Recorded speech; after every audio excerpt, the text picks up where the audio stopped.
Produce করতেছে already.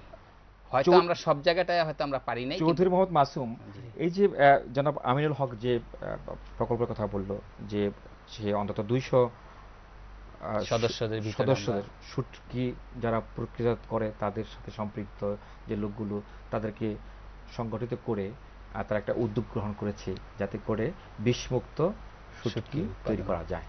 আপনাদের ওখানে কি সম্ভব এটা করা? আমাদের এলাকা তো ব্যাপক এরিয়া আমাদের।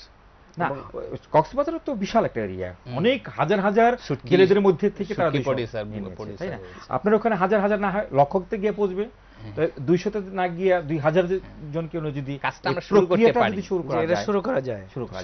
শুরু করতে পারি। এর ভিতরে আরেকটা বিষয় খুব বিশেষভাবে দেখতে হবে, আমাদের এই কক্সবাজারের জেলেরা কিন্তু পর্যাপ্ত মানে যে বাজার মূল্যটা ন্যায্য পায়।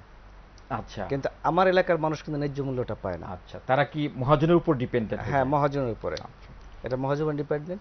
এখান থেকে আমাদের কক্সবাজার থেকে নৌকা এসে এখান থেকে মাছ নিয়ে যায়। আচ্ছা, আর হয়েছে আমাদের যে এইসব চর আছে, দুবলার চর বা এইসব চরের মাছ নিয়ে আসে পাথরঘাটায়, এখান থেকে ট্রাকে করিয়া বিভিন্ন জায়গায় নিয়ে যায়, চলে যায়। ধন্যবাদ চৌধুরী মোহাম্মদ মাসুম, ধন্যবাদ জনাব মোহাম্মদ আমিনুল হক, অত্যন্ত সুন্দর একটা বিষয় নিয়ে আলোচনা করার জন্য আমাদের স্টুডিওতে এসে। শুধু দর্শক মণ্ডলী, শুটকি প্রক্রিয়াজাতকরণ আমাদের প্রতিবেদন অরুণচন্দ্র বর্মন দেখলাম। বাংলাদেশে এই ধরনের হাজার হাজার লক্ষ লক্ষ অরুণচন্দ্রবিদ রয়েছে, যারা অনেকে পুঁজির অভাবে তার কার্যক্রমটা বিকশিত করতে পারছে না, অথচ এই কার্যক্রমের মধ্যে অনেক কর্মসংস্থানের সুযোগ সৃষ্টির সম্ভাবনা রয়েছে।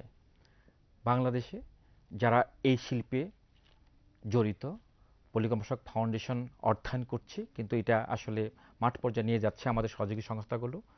তারা ভবিষ্যতে বাংলাদেশের মানুষকে বিষমুক্ত শুটকি উপহার দেবে সে প্রত্যাশায় আজকের অনুষ্ঠান শেষ করছি। আগামী অনুষ্ঠান দেখার আমন্ত্রণ রইল।